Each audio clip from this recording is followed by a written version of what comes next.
This extraordinary creature is half blind, half deaf, and this is just about as fast as it can move. Strictly professional. Oh, he's a man. He had a beard. Private man. Try anything once. The safe word will be whiskey. Try. Spell red. L-S-T-E-R. Would you like a sweetie? Who the fuck is that guy? Everything that goes up must come down.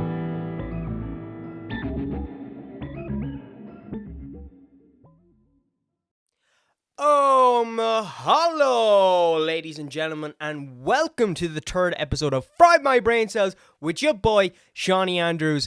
And, yeah, we've made it to the third episode, baby. What was that? I suppose air horns or something. Yeah, thanks to everyone who watched the last two episodes and the highlights. Look, I'm getting great feedback from the podcast, and I'm really happy about that. And I love the fact that a lot of people found the second episode a lot funnier than the second, funnier than the first, which I have to agree. I do think that it is a funnier episode.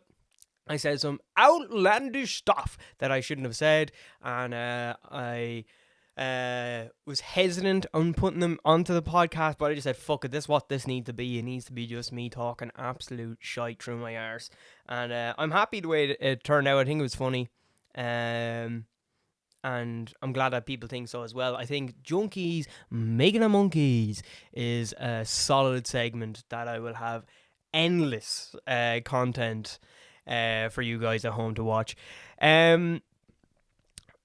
Yeah, Junkies Making a Monkeys was a big success last week.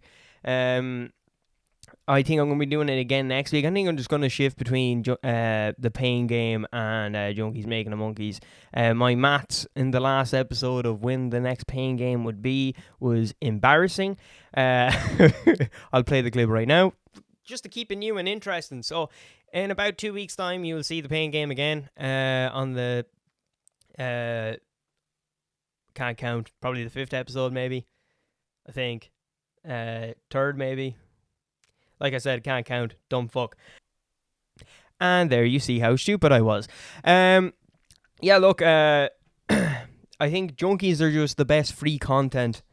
Whenever I'm at home, I'm just shouting nonsensical stuff about Junkies all the time, and it's always the funniest shit to me. I love to pretend to be a junkie who's just in Grafton Street, just shouting at somebody who isn't there, who they're looking for. Ah, Sandra! Your mammy's flaps are all over the fucking street, Sandra. Will you pick her up? You're making a show.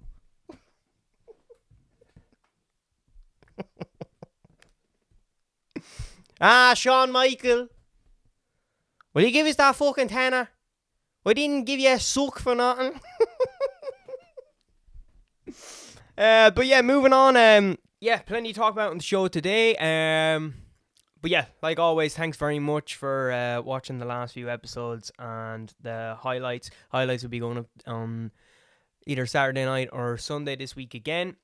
Look, with the podcast, it's I'm doing all the work myself. I'm doing all the editing. I'm photoshopping the thumbnails, setting up the lighting for this. I'm putting together Virgin News. Everything that's on this show is done by me alone. No one else is helping. So, look, things are going to get a lot quicker in the future, but I have all the highlights exported and ready to go. I just have to get the thumbnails ready, get this onto the laptop and edit it out and all that stuff. So set days aren't going to be perfect. The only set day I want to hit every week is Monday for the podcast, and I think next week I'm going to release it at 6 o'clock on Monday again.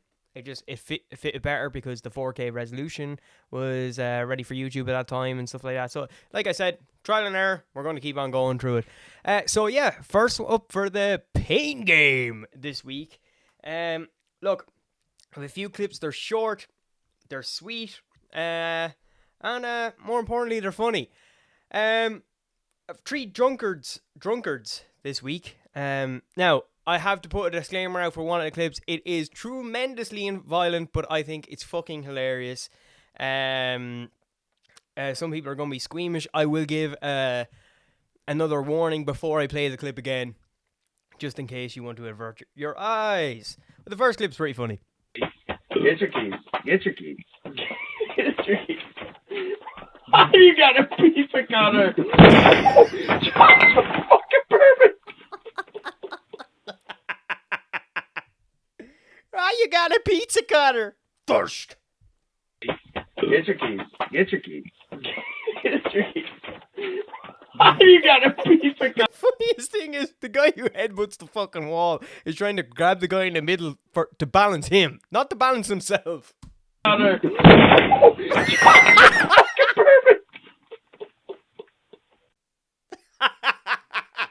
I love when you're drunk with your mates and like something bad happens. They don't know how to help you. They just stand there and look at you laughing. Get your keys. Get your keys. Get your keys. Get your keys. Get your keys. You got a piece of cutter. You got a pizza cutter.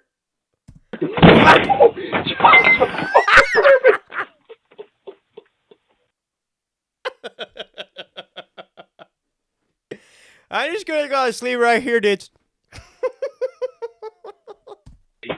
Get your keys. Get your keys. Get your keys. You got a piece of cutter. Hey, is this my pillow?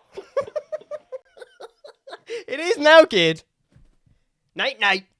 You wanna go night night? You just went night night. Get your keys. Get your keys. Get your keys. You got a. Hey, steady up, bro. But why are you doing a pizza cutter, man? Looks like it's past my bedtime. Fucking perfect.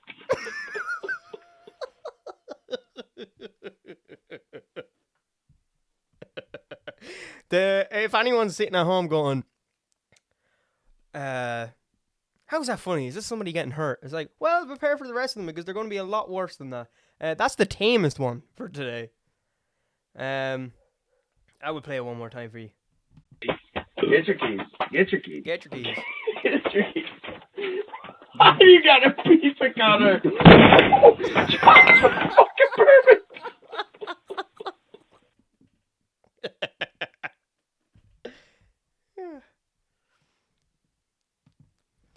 Now, that one on the poll is going to be called, you got a pizza cutter.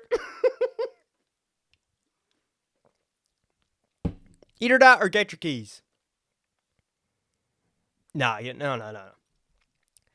got a pizza cutter. That's what that one's going to be called. And the next one, I don't know what people's obsession is with roofs and drinking. But we got two of them for you today. Serious. I'm serious. Stop. Oh!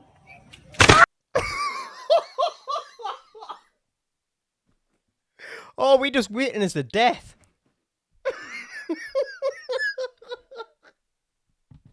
Serious. I'm serious. Stop. I'm serious, stop. Oh! Swanton bomb!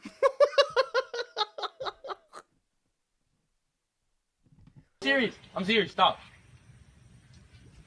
Oh! Oh my god. Dude, he gets fucked. Oh, he got fucked. That was a late-term abortion we just witnessed. I'm serious, stop. Kyle, I know you're jacked up on Fort Locals and Monster Energy at the minute, but get down from that fucking roof, Kyle. I'm serious. Stop. Kabam, you're dead. Serious. I'm serious. Stop. Oh!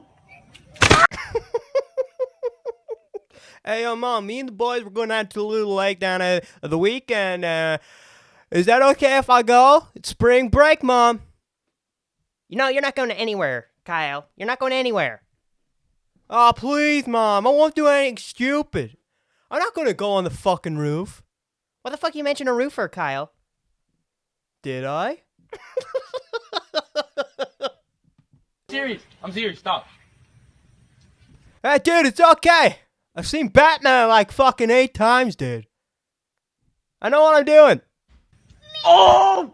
Two little legs, spring break. Break my legs. Serious. I'm serious. Stop. Oh, dudes, I'm fucking Peter Parker up in this fucking shit. God, get down. Get down, man. No, it's okay. Curtis. Curtis, it's okay. Spring break, bro. Spring break, break my legs. Oh. Oh. I just love violent things and I don't know why. Probably because I'm mentally deranged. Now the next one, this is the one. I probably should have put warning before that one as well. It's a little bit violent, but it cuts. This one is insane. Like,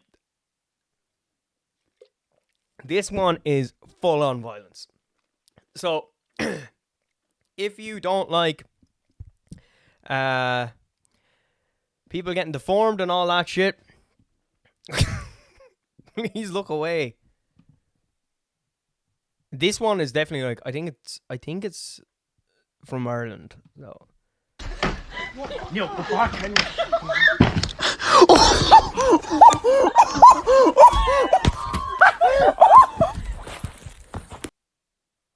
Oh my god.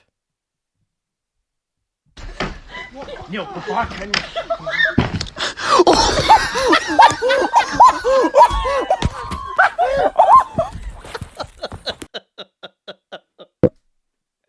Oh, he turned into one of those, you know those fucking, they have them outside the car dealerships in America, those fucking tube yokes. Neil, go back, man. You hear the crunch of his legs. Like, I know I'm laughing at this and all that shit, because it's funny, but his friends are the biggest dicks on this planet. They're fucking awful. Like, imagine one of your mates jumping off the roof like that and breaking both his legs and probably ruined his life for a laugh. And all your mates are standing around laughing. Neil, go back, man.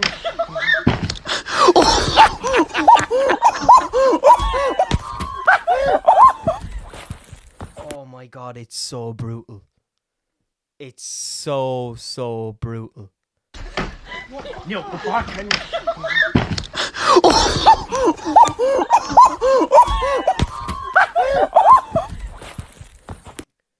Your legs aren't supposed to move like that. Hey lads, you know what would be quite funny? If I jumped out the fucking window. Do it, Jono. Do it, Jono. Fucking do it, mate. Will I? Will I jump out the window? Yeah, you jump out the window, Jono. How much will you give me? 25 back. You serious? To jump out the window? Of course, Jono. €25. Jump out the window. Be a fucking great laugh. The women will love it. You'll pull like a fucking plough after that.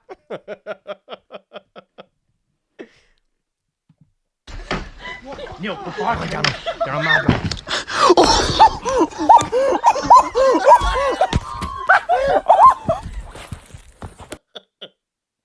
Oh, where's me 25 back?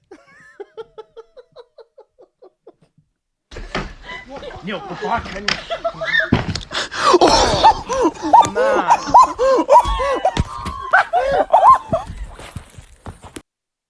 Oh.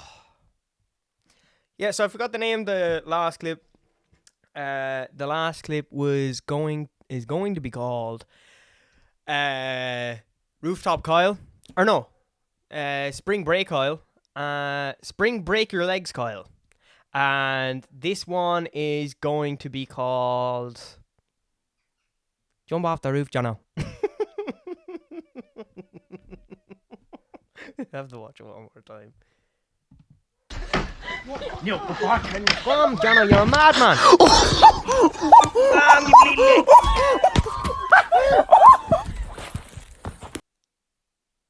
Oh, it's so brutal.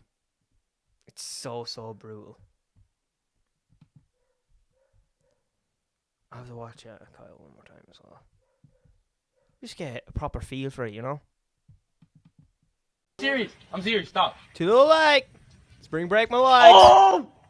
Cal.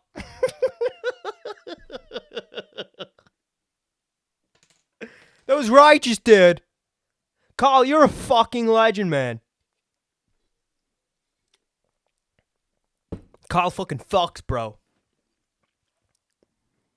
Carl fucks so fucking hard he breaks his legs, bro.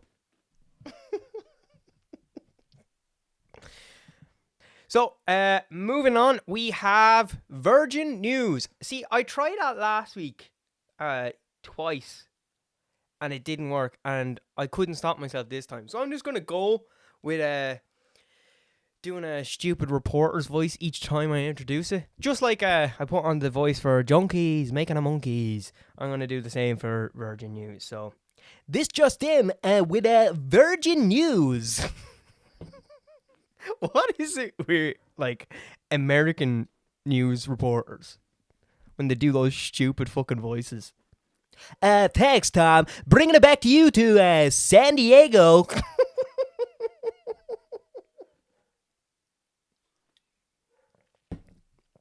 Thanks, Mitchell. I'm down here in San Diego with the folks of San Diego.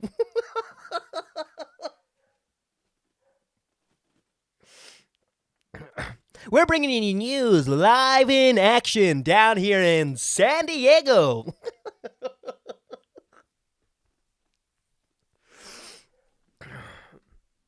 I love when you see in the bloopers when they're doing the reporter voice and then like something will happen. They just change their voice back to their normal voice and it's like somebody walks in and interrupts it or a fly comes in. Or they're just sick of the town that they're in for the last 5 days. We're live down here in Charleston, Ohio, and we just got news that is that a fucking fly? Do we either do this fucking shit again?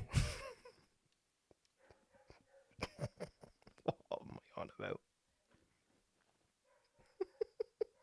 We're bringing the news to you live in action down here in San Diego. Thanks, Tom.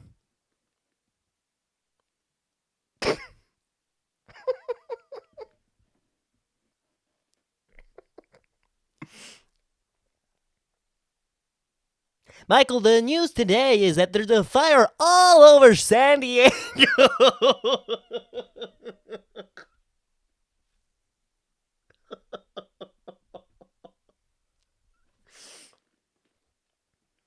Now we're going to the weather with Jack. Thanks, Michael and Tom. It's raining all over San Diego. Whirlwinds all over San Diego town. San Diego's a city. Anyway, let's move on to Virgin News. First story of today is, I was talking about it last week, which is Spider-Man Far From Home. Spider-Man No Way Home. Jesus Christ. It was bad enough that I couldn't get it right in the last episode with the fucking graphic right beside me for the entire thing. But look, it's not really my fault because they have this fetish with Spider-Man and calling it fucking adding home into all the fucking movie titles. It's just the most weird shit ever. It's like they can't get over the fact that the MCU got the rights back. Or they're just being cringy about it or whatever. This summer, Spider-Man is coming home. Homecoming. Next summer, Spider-Man is on his holidays. Far from home. This summer, Spider-Man is homeless. So stupid.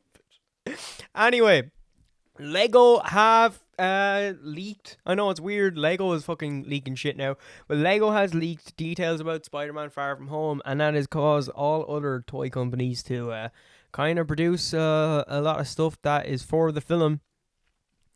Which is leaking costumes, new looks for Spider-Man. And at first you'd be like, it's just another costume. Well, one of them is kind of a leak. Especially for another Spider-Man team movie that's coming out this year. That's I don't want to ruin it too much for people because some people will get mad if I ruin it. And I'm not here to spoil it. I tell you what, I'm going to put a time map up on the screen now, and you can skip it to the next news segment, or I'm going to put up I'll put up 2 time maps, one for after Virgin News, and one that's just after this news bulletin, which you'd be just skipping the Spider-Man spider. So I'm going to give it in 3, 2, 1. Okay, all the cowards are gone. Basically, it's leaking venom. I'm just very confused because they leaked a black Spider-Man suit. Lego didn't do that first, so there's other toy companies that leaked the black suit. This one leaked another suit which is like the Iron Spider suit, but it's a little bit different. There's other details that I'm going to go into what Lego leaked, but let's talk about the black suit first. Anyone who knows anything about Spider-Man in the Venom costume, or the black suit, it has something to do with Venom. So I think Spider-Man could be making an appearance in Let There Be Carnage. That's just a guess, because it's not fully a black suit. It's actually the black suit from the Spider-Man game with the gold webbing. But that's not to say that can't be the Spider-Man black suit, because Spider-Man has been wearing alternative Spider-Man costumes since Homecoming.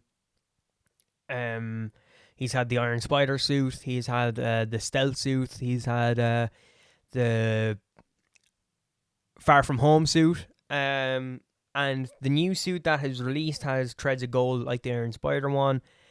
So it wouldn't surprise me if the Venom symbiote has mixed around with the gold or whatever. Now, this is just a guess. I don't know if any of this is true or not.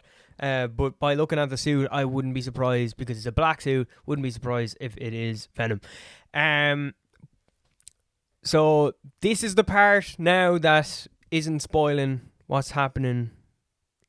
What my guess of a spoiler is. This is just what Lego has released, and they released a toy set from Doctor Strange's Sanctum. So you have the new Spider-Man suit that's there. You also have Doctor Strange there, who's already been casted in the movie.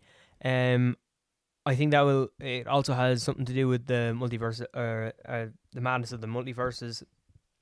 MJ's there as well. This big, huge black spider thing's there as well. But you also have Kraven the Hunter.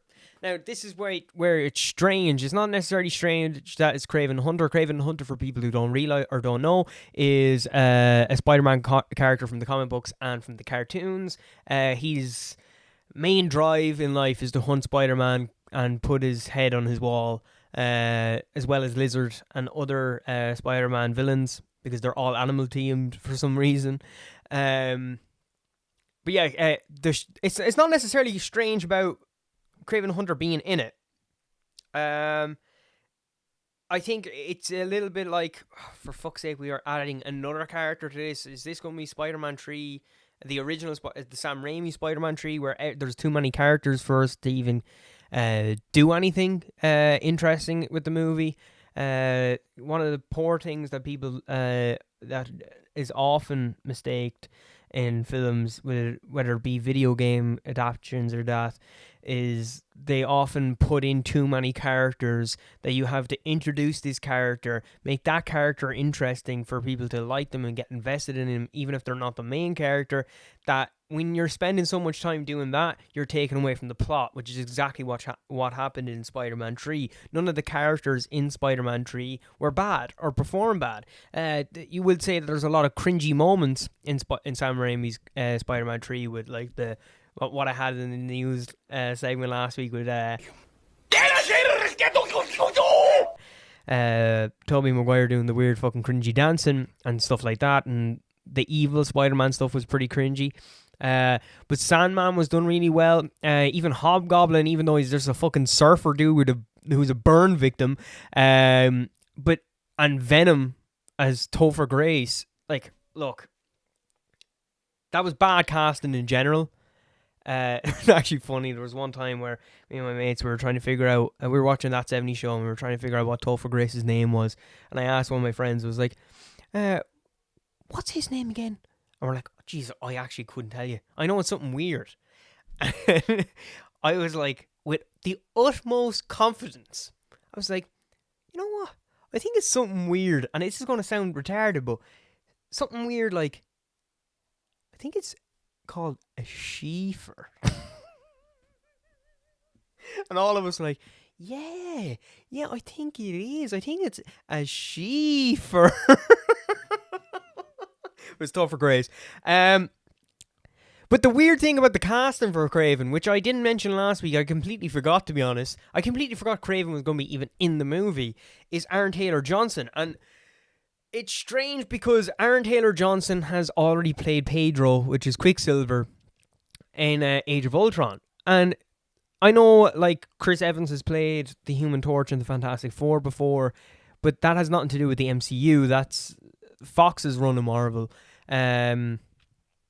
So it's not strange for Captain America to be played by the guy who played the Human Torch.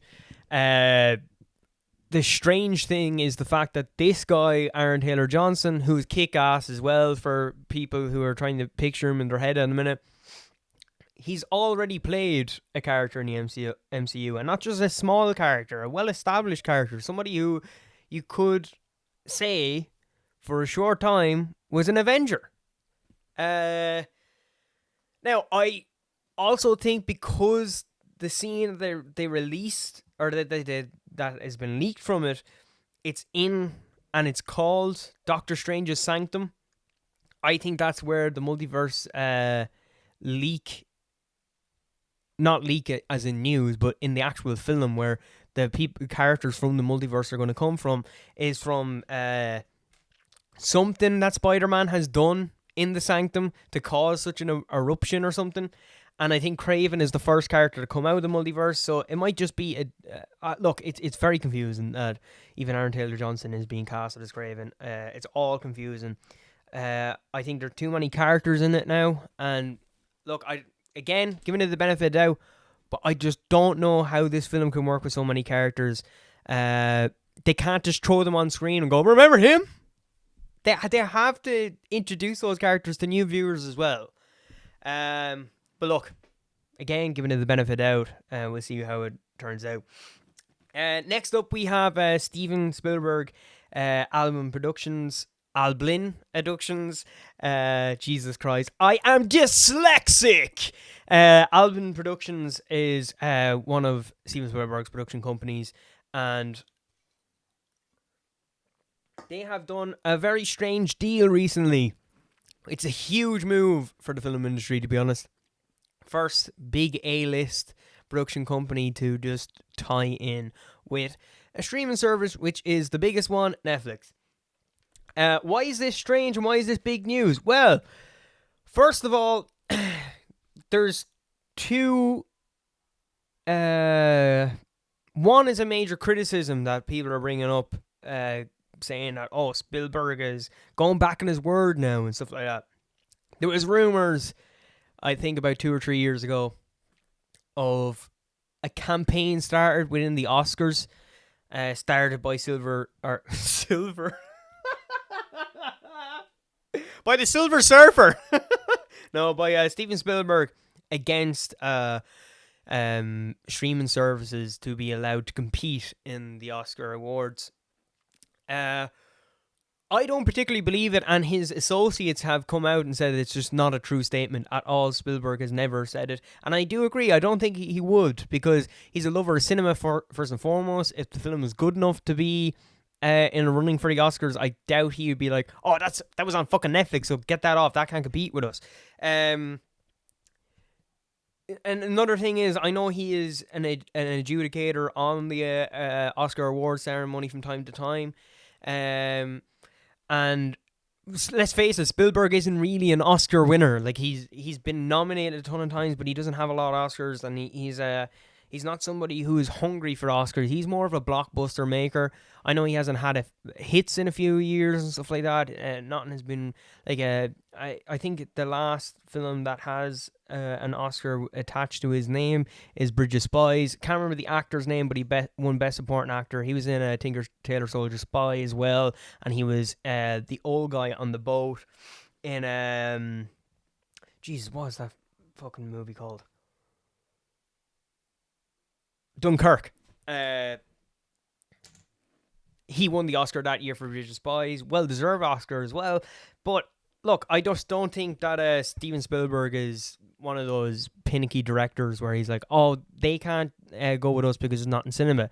And another big reason why I do think that the first thing was untrue and why this Netflix deal is a good move for him is he was the first person to kind of make the criticism on how streaming services weren't damaging cinema. They were making it more accessible to people. And he thinks that cinema is like going to a movie theater is going to be just like going to an opera now. Obviously, it's a luxury to go to a cinema, but when he means that going to a cinema is going to be a thing of the past and it's going to be a luxury, he means it like higher wealth people will be going to it more often, like going to see a Broadway show or something like that. That's what going to a cinema will be in the future, he reckons. He also said as well that he compared superhero movies to the old spaghetti westerns. Back in the day when he was growing up, they were the shit, and they were what everyone wanted to see. And you can go back to the history catalogue of movies. Wild westerns were the thing back in the 70s and the 60s. But not just that. You also had like monster movies before that, like The Blob and giant ants eating people movies and stuff like that. And then you move on to slasher movies like with last week, Mike Myers and Nightmare on Elm Street and Friday the 13th. They were the big blockbusters to go see. And he's comparing basically superhero movies to the same type of thing. That they're the biggest blockbusters to go see now. And he just says, like, look, they'll eventually die out and new things will move on. Something will replace that. And I agree with him. I do think something will replace superhero movies as the big blockbuster. What? I don't know. It's too hard to see right now because realistically, superhero movies blew up overnight after Spider-Man 1 really sparked it again. They died down after Tim Burton's run of Batman because you had Superman Returns and stuff like that before that, or like that was making return after the Spider-Man trilogy, but nothing really worked again until the MCU established. The Dark Knight was well credited, but The Dark Knight isn't just a blockbuster, it's something bigger than that. It's literally one of the greatest movies ever made. Whether you like superheroes or not, I wouldn't consider it a superhero movie. I would consider it definitely a comic book movie. But just like the Joker that just came out, I wouldn't consider that a superhero movie. It's more of a dramatized comic book movie. But yeah, I think this deal with Netflix is a huge move for Spielberg. He's the first big A-lister to make an attachment to a streaming service, which is pretty big.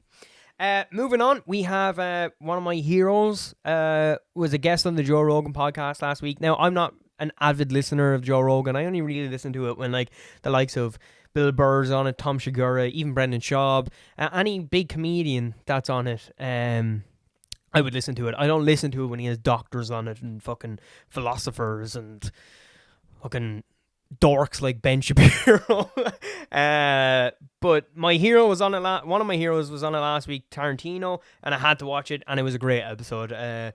Not only was Tarantino funny on it, but Joe Rogan was obviously funny on it as well. But they talked about a lot of stuff on it. And Tarantino said this 20 years ago, and he said it every now and again. He kind of alluded to it coming up to the run of Once Upon a Time in Hollywood. That he had 10 movies, and 10 movies was his cap. He wasn't going to make anything after that. And his last movie is going to be his 10th. I think it's a brilliant move to just finish on 10 because he even made that point on the Joe Rogan podcast, is that he wants to finish on his peak at the top of his game. Because you do see it, like mentioned in Spielberg already. Spielberg was at the top of his game, kept making movies, and people got bored of going to a Spielberg movie just because it was a Spielberg movie. He wasn't making the likes of Jurassic Park and stuff like that and Saving Private Ryan anymore. He was not making bad movies, making really good movies. It's just they're not. There's a history with cinema that the older the director gets doesn't mean he gets better. In statistically, they get worse. Even with my favorite movie director, Scorsese, you can have the same argument. Now, I know Scorsese, he doesn't make a lot of movies. He hasn't made a lot of movies since like his last one before The Irishman was Hugo. It won Oscars. I think it won Best Picture. I can't really fully remember. But even The Irishman is a very exceptionally made movie. It's not the most entertaining. It's not Goodfellas. It's not even The Departed. The Departed was like his last movie before a Hugo, and that's years ago. So look, I think it's a good move to stop at 10. But the weird thing about what that movie is, what it could be, he didn't say definitively, oh, my 10th movie is going to be Kill Bill Volume 3, but he alluded to if he was to do Kill Bill Volume 3 as his 10th, he would cast Maya Hawke in it, which is Ethan Hawke's daughter. A lot of people would know her from Stranger Things in the last season. Very good actress. I think a good replacement for she's not replacing Uma Thurman, who played the bride in Kill Bill. She's playing her daughter. I think another good casting for that would be Chloe Grace Moretz, because from Kick-Ass, as well as Aaron Taylor-Johnson. I think why she would be good is because she has martial arts training already from playing Hit Girl in Kick-Ass and stuff, and I think she's a really good actress, and she looks like Uma Thurman as well. In saying that, Maya Hawke definitely looks a little bit more like Uma Thurman. It is a strange movie to end on if he does, because I do think that the Kill Bill volumes had a definitive ending. I don't think that you really need to return to it, but I will say it's probably his coolest movies are the both Kill Bill volumes. They're as if you were to see a Van Gogh painting and go, that is a Van Gogh painting. You could say the same about Kill Bill, going, that is a Tarantino movie. I know you could make that argument for almost every Tarantino movie, but I think the one that is just definitively Tarantino out of all of his movies, that shows a large scope of his love for all forms of film, from any B movie to kung fu movies to anything that you can say, oh, that is a guy who grew up watching movies in the 60s, the 60s all the way up to the 80s, and has just collaged all those eras together and put them into one movie. But there are things that you could do, that you could elaborate on from that story. But I also think that but I also think that moving forward,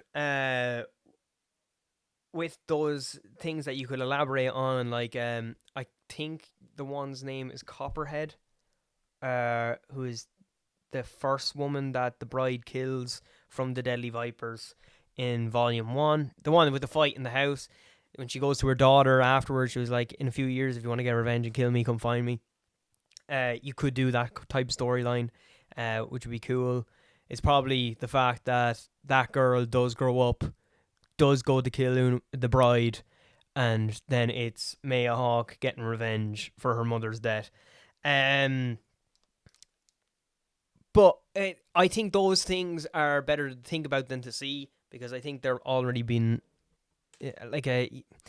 he's very good at making storylines mysterious, and I love the mysterious side of the Kill Bill movies. I personally would want to see something more original, like Inglourious Basterds, Once Upon a Time in Hollywood, something like The Hateful Eight. I think obviously the movies he's most known for are Reservoir Dogs and Pulp Fiction. But those three movies, I think, are his best. I think they're his best shot, his best acted. And the best nuanced stories he has are from those three. Like Once Upon a Time in Hollywood is literally just a love letter to cinema in general, and that era. But yeah, I'd like to see something new and original like that as his final film. Yeah, moving on. Hugh Jackman put up a mysterious message on his Twitter and Instagram during the week. Strange in the way that, look, we have a picture with him and Kevin Feige. For people who don't know, Kevin Feige is the director of Marvel Studios. He says what's happening and what's not happening with the MCU. And another picture in the same post of Wolverine's claws is an artist design of it, but he's one of the creative art directors for the Marvel Universe, cinematic universe, and it's Wolverine's gloves with gloves. Wolverine's claws coming out of his gloves. Now, this could be nothing, but I think it means a lot. I think it's difficult for me because I like Hugh Jackman as Wolverine a lot. I really like him. He was the best thing about him in the X-Men movies. X-Men Origins Wolverine was a shit show. So that film doesn't exist. But Logan alone. Look, the X-Men movies, they're not good. They're not. There is yet to be a good X-Men movie. As I say, Days of the Future Past is probably their best one. Logan doesn't count. That's his own thing. It's a Wolverine movie. But the X-Men movies aren't great. X2 is really good, but the one thing in them is Hugh Jackman's really good in them. But Hugh Jackman was amazing in Logan, and Logan had a brilliant ending. It had the perfect ending for him performing as Wolverine to never do it again. His performance was excellent. The story was so good, and it had a definitive ending. Just like Kill Bill 2, I don't really want to see a Kill Bill. Well, it's not that I don't want to see Kill Bill 3. I'd watch anything Tarantino, but with Wolverine, I want a recast with Wolverine. I want a new Wolverine, and I don't want them replacing Wolverine with X-23 because it's not Wolverine for me. Logan is Wolverine. X-23 is X-23. For those who are going, who the fuck is X-23? X-23 is the little girl out of Logan. From the comics, they've been doing a stint where, for quite some time now, where Wolverine is X-23 and Logan is like her mentor, and it fucking sucks. Because, look, I just want, if they're bringing in the X-Men and Hugh Jackman's Wolverine, I'm not going to be utterly disappointed, but if they're going to be doing it just to replace him with X-23 or just to give him another last hurrah, I think it's absolutely pointless. Recast Wolverine. He's the most entertaining and exciting character from the X-Men. I'd rather a new Wolverine. As much as I love Hugh Jackman as him, I think whenever I think of Wolverine, I think of Hugh Jackman, but I think it's dead and done. I don't think you need to fucking keep hammering it back home with us that, oh, Hugh Jackman's Wolverine again and all this shit. I just think leave it alone.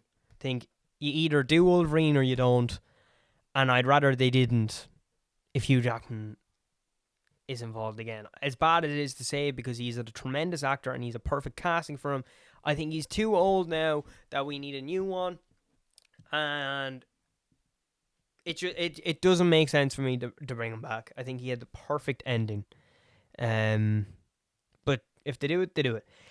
That's it for Virgin News. We're going to move on with the movie pick of the week. And the movie pick of the week, speaking of Hugh Jackman, we have Prisoners. I think it is by a mile, as much as I love him in Logan, I think it's by a mile his best movie. I think it is a really raw and real and ugly performance from Hugh Jackman. Ugly in the sense of it really shows a dark side of where a person can be pushed. It's one of my favorite movies I've ever watched. Just so dark and gripping. It gives you that kind of creepy vibe like Seven and Little Things that I mentioned in the first episode. But it's one of those captivating movies where you really don't know or can't predict everyone's actions, and the outcome of the end of the film is fucking tremendous. It's directed by Denis Villeneuve, and for people who don't know, and I guarantee the majority of people don't know who Denis Villeneuve is, he's a Canadian director who has directed some of the best movies in the last 10 to 15 years. Movies like with Jake Gyllenhaal also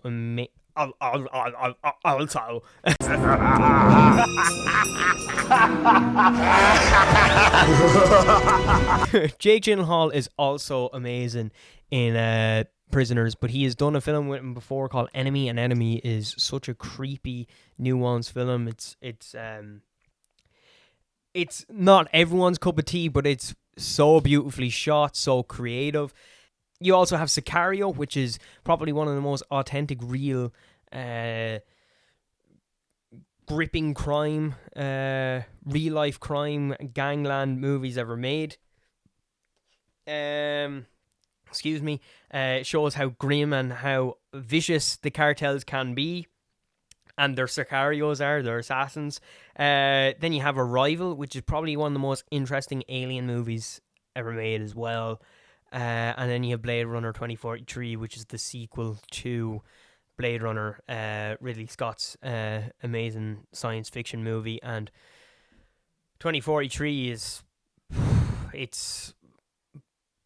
It's hard for me to pick favorite movies of all time, but it's always up there in my top three. It's one of those films that yet to be beaten. I never pick a number one, but it's definitely up in my top three. It's just so beautifully shot. The story elements in it that are like the mise en scène, behind the scene and stuff like that. The little details even in picking characters and names and stuff like that. But going back to Prisoners is such a captivating movie of his that it's dark, it's grim, it's ugly, it's menacing, and it's under your skin, and you just do not know what to trust, who to trust, or what's going to come next. And both Jake Gyllenhaal and Hugh Jackman perform masterclasses of performance in this film. And I think his name's John... hang on. Philip. That's two very different names, Sean. As I look it up here. Paul Dano. Paul Dano is playing the Riddler in the new Batman. He is in Prisoners, and you probably know him from There Will Be Blood as well. It is such it's such a creepy performance. Himself and Jared Leto. Little Things with Jared Leto and Paul Dano in this. They're two of the creepiest fuckers in cinema, I'm telling you. And I can't wait to see what he does with the Riddler in this as well, or in Batman, because he is just a dark, creepy guy. So that's it for Virgin News. Moving on, I have found somebody during the week who I think everyone will really, really enjoy. It's the weirdest shit I've ever listened to in my life. I think it's from Indonesia or the Philippines. Now, before anyone goes, oh, you're just making fun of them because they're a different ethnic and their music is different to you because you can't understand them and stuff like that. No, this stuff is weird. It's bizarre. It's funny. But not just that. This guy fucking kills it. This guy is a rock star. I don't want anybody going, oh, you're just making fun of him because he's different. I'm not making fun of this guy. I think he's a fucking legend. I, in fact, love his music now because he is such a fucking king and he doesn't give a fuck. This guy is called Mawang and it's called Nyuhunyahi Nyuhunyahi, I think.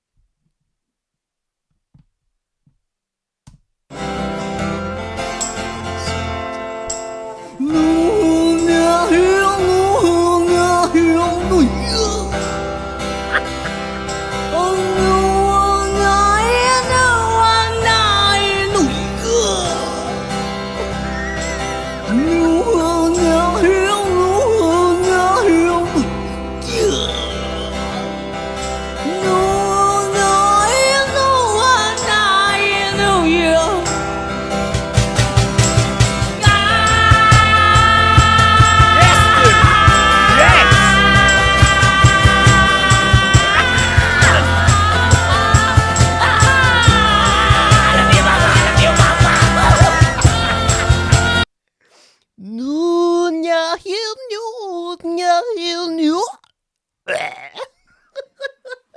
He sounds like Goofy.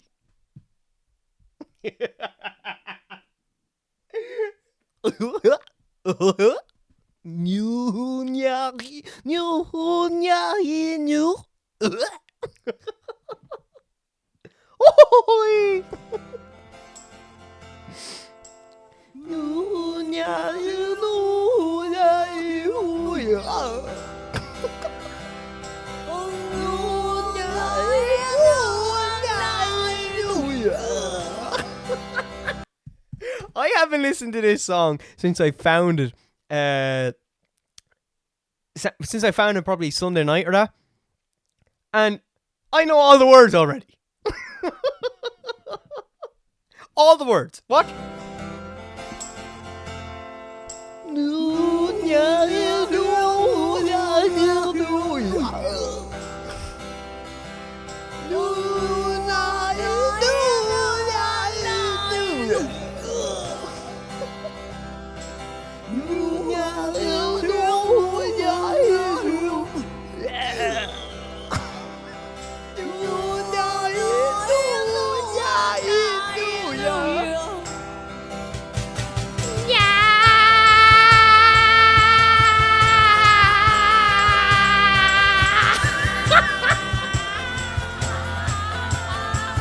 What a lyric!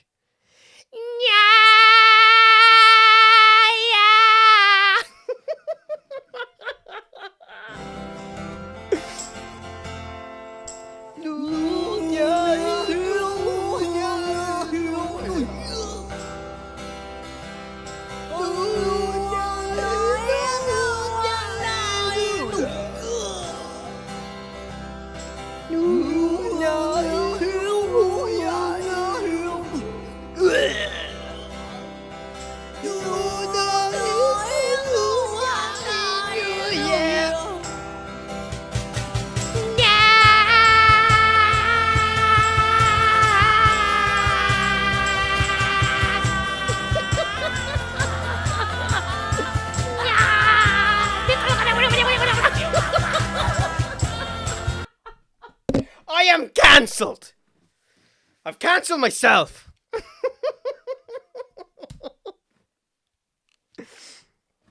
I'm Billie Eilish and myself.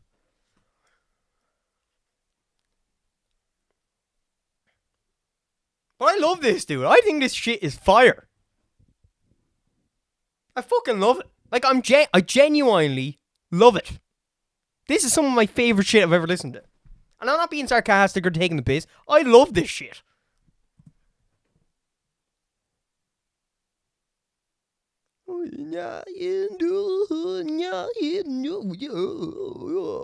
See, you can really hear the Goofy there.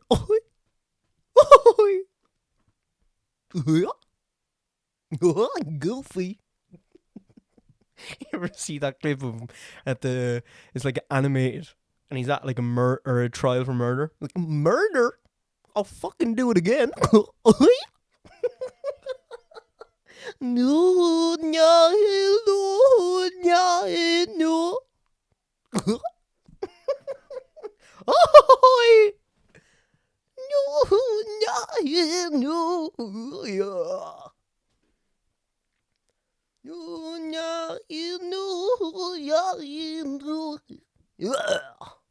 That's the best song ever written. Best song ever written.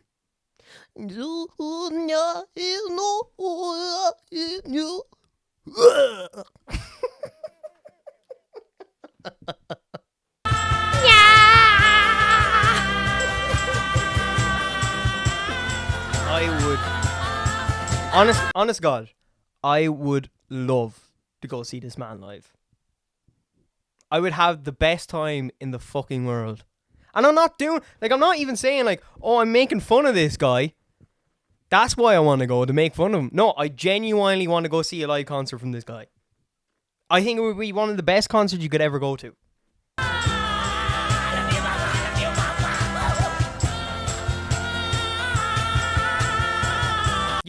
You would have endless fun listening to this, watch this man perform. Because it's entertainment at the end of the day. You don't just have to like his music. Because I'm not, like, I enjoy and I'm entertained by his music. And I have not stopped singing this song around the house since I've heard it. Ugh.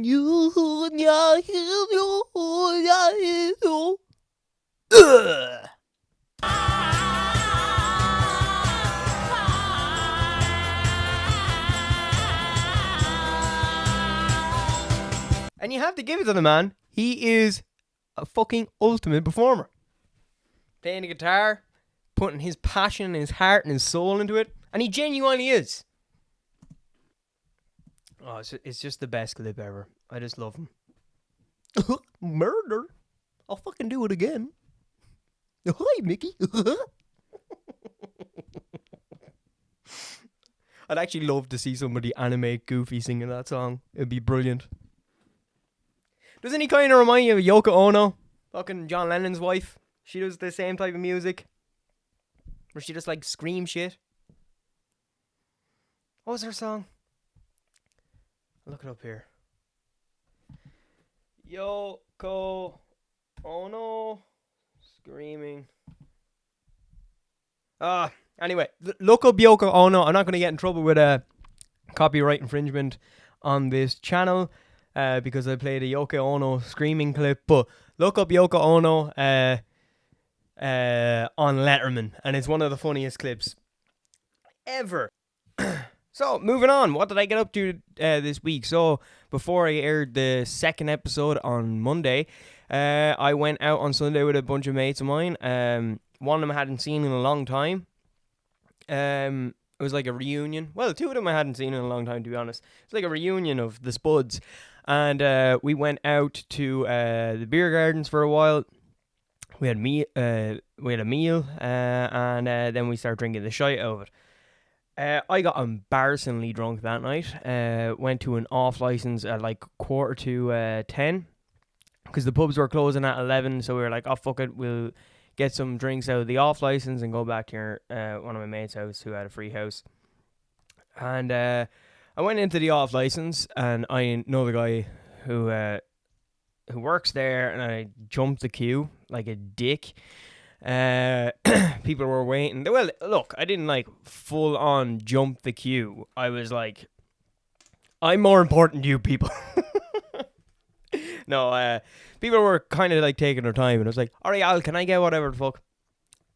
So I ordered 8 White Claws of black cherry White Claws, like the straight male I am. And like, I love when people are like, White Claws are a gay drink. And I have to kind of admit, because when I was watching the Friends reunion, all I drank was White Claws that night, mango White Claws, and you can't get much gayer than that. But I bought White Claws, and he didn't have them in the boxes. So I ordered 8 White Claws, and he handed me out a brown paper bag and put them all in singly. And I was like, oh yeah, grand. Sure was hammered, I didn't care. And I started lashing rain. And one of my mates wanted to go to McDonald's because he was hungry. I started lashing fucking rain. And the bag got wet. And by the time I got into McDonald's, first of all, I didn't rip it. I was afraid of ripping the bag because it was so wet that I was like shimmying it around, and then one can fell and all of them fell, and they all started rolling around McDonald's. There were so many people there. It was the most busy Sunday night I've ever seen in McDonald's, and people just started laughing at me. They didn't help me once, and I was going around picking up the cans and stuff like that, and then I went to put them back into the brown paper bag, and went 1, 2, 3 down straight through the bottom of the fucking bag. So they start rolling around again, and then I was like picking up the cans and trying to wrap them in the paper bag, and it was just such a shit show. It just goes to show that I can't do anything without embarrassing myself in the slightest. What also happened during the week is I'm actually baffled how corrupt the American justice system really can be of fucking Bill Cosby getting out. Watch now, in fucking a year, fucking Weinstein's going to be released now as well. And the two of them will have a free-for-all yet again. the mad thing is, if you actually go back and you can watch Bill Cosby being released, the first thing he says after coming out of prison. Now, I don't know if any of you know who Fat Albert is, but Fat Albert is a character that Cosby used to voice on a TV show. That used to go, hey, hey, hey. That's the first thing Cosby done when he came out of prison. He's walking out and he's being arrested just like there. Hey, hey, hey. What the fuck, dude? I put the pill in the pudding. I put the pill in the pudding. What I gotta say to you? With the pudding and the wooden and the sleeping. But it just baffles me that Bill Cosby is out from prison. It makes no sense to me. I know there was like a loophole of him doing a civil dispute first, and then it went to a conviction or to a criminal trial. Look, don't fully get the American justice system, but you can see there's a big margin of a hole to be criticised there. People should not be allowed out of prison after what that man has committed. It's just disgusting and deplorable. And he thinks now, and some party members from him, they all think that he is innocent now because he's been released. No, he's been released because of a loophole, which shouldn't have been there in the first place. But sure, look, what can you do? This weekend, today is Wednesday. What date? Wednesday, the 7th of July. And that can't be right. My laptop's wrong. Oh, it's the 7th of July. This weekend, we have Porier versus Mcgregor. And I'm going to have a lot of people calling me a fucking turncoat after this statement, but let's go Diamond, baby. Let's go Dustin. I hope Porier wins. I cheered for Porier in the last fight.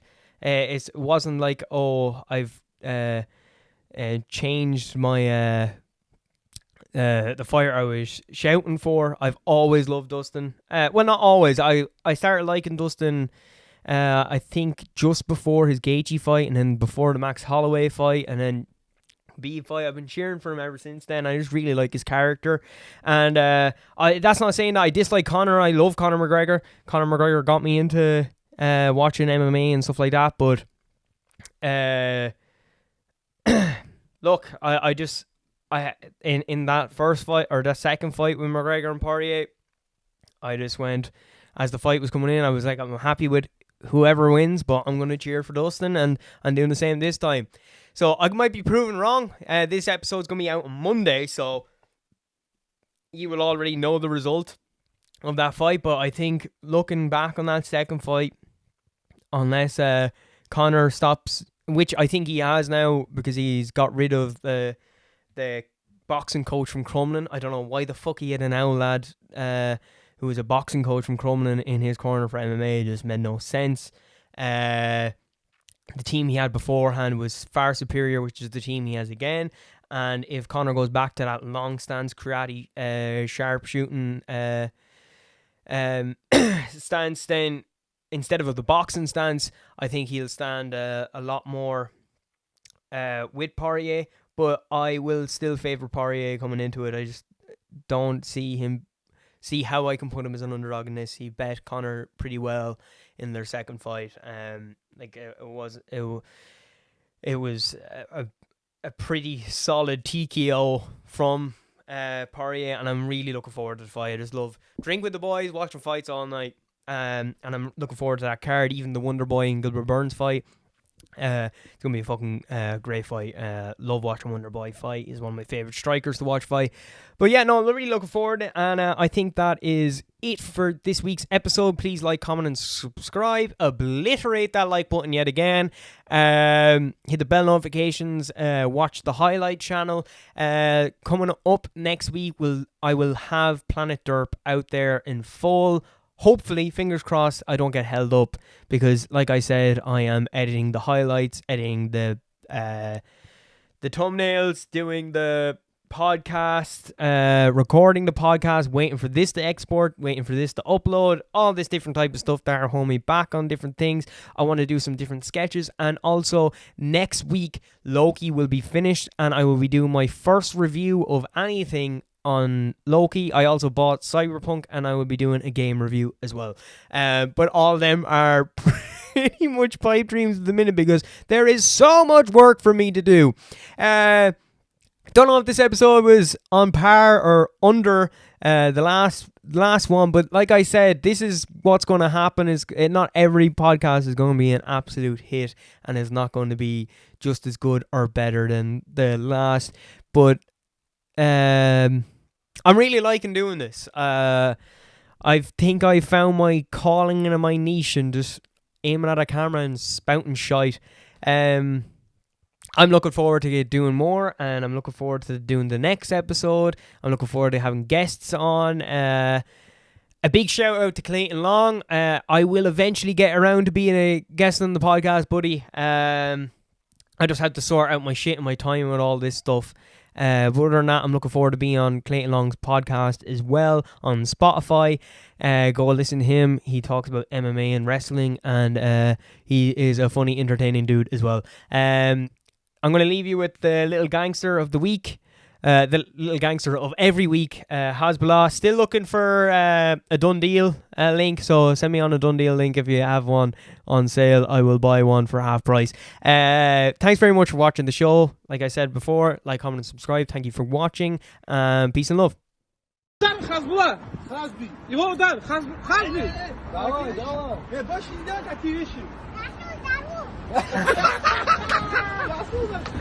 Вот, ё, можно. Дырку. Ты маньяк, оказывается. Ты не блогер, ты маньяк, оказывается. This extraordinary creature is half blind, half deaf, and this is just about as fast as it can move. Strictly professional. He's a man. He had a beard. Trying it, man.